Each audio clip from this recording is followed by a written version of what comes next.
میرے دوستو، انسان کو کل عقل بھی مل جائے تو پھر بھی اللہ کی حکمت کا وہ احاطہ نہیں کر سکتا۔ رب کریم کو زیادہ پتہ ہے کہ ہمارے لیے کون سی چیز بہتر ہے اور کون سی چیز ہمارے لیے نقصان کا باعث ہے۔ اللہ تبارک و تعالی کی حکمت یہ چاہتی ہے کہ میرے بندے پریشان نہ ہوں۔ رب یہ چاہتا ہے کہ میرے بندے کسی جگہ پہ بھی دقت اور پریشانی کا شکار نہ ہو۔ تو اللہ تبارک و تعالی نے راہ اعتدال اختیار کرنے کا حکم ارشاد فرمایا کہ تم اعتدال کے رستوں پہ چلو، معتدل زندگی گزارو، افراط و تفریط سے بچو۔ آج جس معاشرے میں ہم وقت گزار رہے ہیں، اس معاشرے میں ہم اس بات کو سمجھنے سے قاصر ہیں کہ اصل ہمارا مسئلہ کیا ہے۔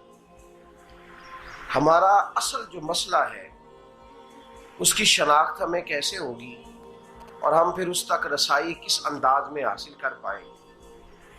ہم ہمیشہ اپنی آمدن بڑھانے کے چکر میں رہتے ہیں،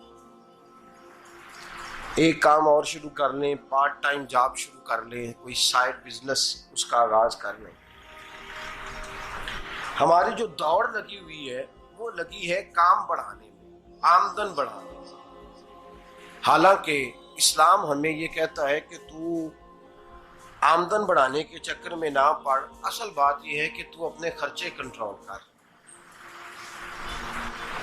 تنگ انسان وہ نہیں ہوتا جس کی آمدن تھوڑی ہوتی ہے۔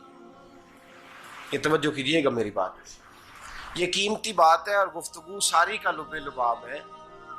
تنگ بندہ وہ نہیں ہوتا جس کی آمدن تھوڑی ہوتی ہے، اصل پریشان وہ ہوتا ہے جس کے خرچے زیادہ ہوتے ہیں۔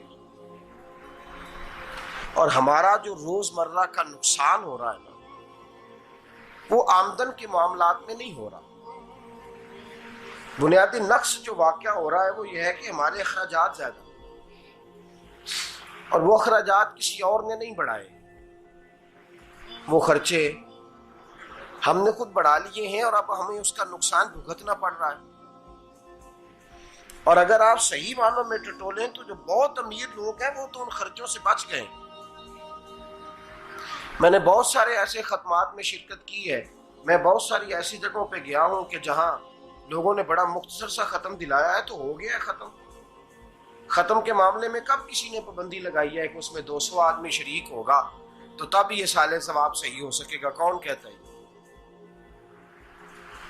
یا شادی کے موقع پر اگر سارے بہن بھائیوں کو نہ بلایا گیا تو میری شادی پایہ تکمیل تک نہیں پہنچے گی، اس میں برکت نہیں ہوگی، یہ کس نے فتویٰ دیا ہے؟ معتدل زندگی کا اسلام حکم دیتا ہے۔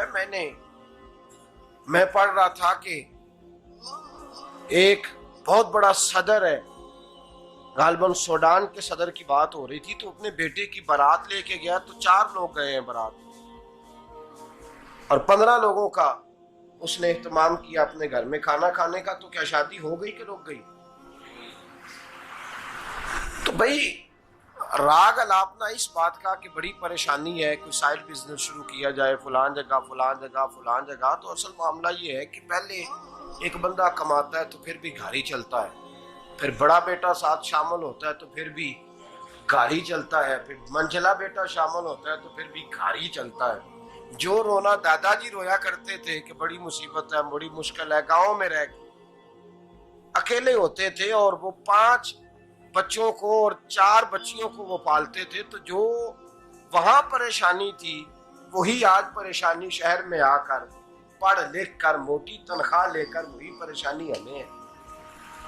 تو میں جس نتیجے پہ پہنچا ہوں اس کو پڑھ کے، قرآن مجید کی چند آیات کو دیکھ کر اور اس مفہوم کی جو حدیثیں کتب احادیث میں پائی جاتی ہیں اور ہمارے بزرگوں نے ہمیں جو مزاج اس حوالے سے دیا ہے، میں اس نتیجے پہ پہنچا ہوں کہ مسئلہ آمدن کا نہیں، مسئلہ خرچے کا ہے۔ ہمارے خرچے بنیادی طور پر زیادہ، اور اگر پھر ہم زیادہ بوجھ خواتین پہ ڈالتے ہیں کہ وہ مطالبے زیادہ کرتی ہیں، اور اگر آپ مجھ سے پوچھیں تو خواتین کی بھی اگر کسی جگہ کوئی عادت خراب ہوتی ہے تو اس میں اصل کردار اس کا ہوتا ہے جو وہ عادت خراب تو کیوں اپنے گلے سے اتار کے آپ کسی کے گلے میں بات ڈالنے کے چکر میں ہیں؟ وہ خواتین کی طبیعت نہیں ایسی ہے. اصل بات یہ ہے کہ ہم نے عادت ڈالی ہے، ہم نے یہ مزاج ان کو دیا ہے تو ان کا بنا ہے، نہ کیسے بن سکتا.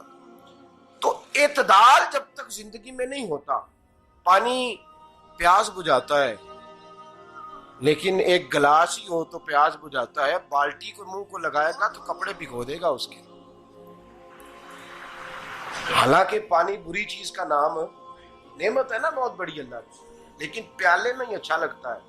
کوئی مٹکا منہ کو لگائے گا تو تانگ ہوگا، پیالہ ہی بہتر ہے اس کے لیے. تو میرے دوست، مٹکے سے بھی بعض اوقات کام چل جاتا ہے، لیکن اگر کوئی کہے نہیں مجھے دریا ہی چاہیے تو اس کا تو گھر بہ جائے گا، سارا گھر بہ جائے گا اس کا. ہمیں دریا قابو کرنے کا موڈ بنایا ہوا ہے تو اس سے گھر بہا کرتے ہیں، اس سے گھر بنا نہیں کرتے.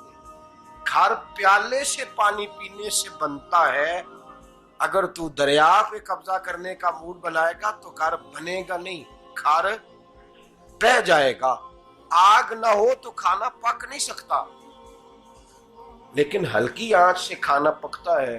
اور اگر آنچ تیز کر دی جائے تو جی قرینے قیاس بات کر رہا ہوں، میں عقل سے ماورا نہیں کر رہا. قرینے قیاس سمجھانے کے لیے مثالیں دے رہا ہوں. ہلکی آنچ پہ کھانا پک جاتا ہے اور آگ تیز ہو تو کھانا جل جاتا ہے. تو کھانا اتنی دیر کھانے کے قابل رہتا ہے جب تک وہ ہلکی آنچ پہ پکتا ہے. تو جتنی مرضی تو کہتا ہے نہیں میرا گزارے نہیں، آگ تیز ہونی چاہیے، تو میاں جل جائے گا، جل جائے گا. ہوا نہ ملے تو سانس نہیں آتی، ٹھیک ہے؟ آکسیجن نہ ہو تو سانس، ہوا نہ چلے تو گزارا نہیں ہوتا. لیکن اگر تیز جلے نا، اگر تیز چلے تو آندھی اور طوفان بن جائے تو چھتیں گرا دیتی ہے، جانیں لے لیتی ہے. ہم ہیں طوفان کے چکر میں، ہم ہیں دریا کے چکر میں، ہم ہیں بڑے لاؤ کے چکر میں. تو میاں ہلکی آنچ ہی اچھی ہے، یاد رکھ. اور ایک گلاس پانی کا اعتدال سے ملتا رہے تو وہی ملتا رہے، ضرورت کے وقت وہی بہتر ہے. تو پورے دریا پہ قبضہ کرنے کا پروگرام نہ بنا، تانگ ہو جائے گا. اور میرے عزیز یاد رکھ، ہوا سانس لینے کے مطابق ملے تو وہی اچھی ہے، جو سانس بند کرنے پہ آ جائے وہ ہوا اچھی. ہم نے چکر چلا لیا ہے کہ زیادہ پیسہ، راتوں رات پیسہ، لمبا پیسہ، یہ پلاٹ بھی میرا، وہ پلاٹ بھی میرا، گجرانوالا بھی، گجرات بھی، لالا موسیٰ کھاری اور پنڈی تک جہاں میں جاؤں میرے نام کی تختیاں لگی ہوئی ہونی چاہیے. اسلام منع کرتا ہے.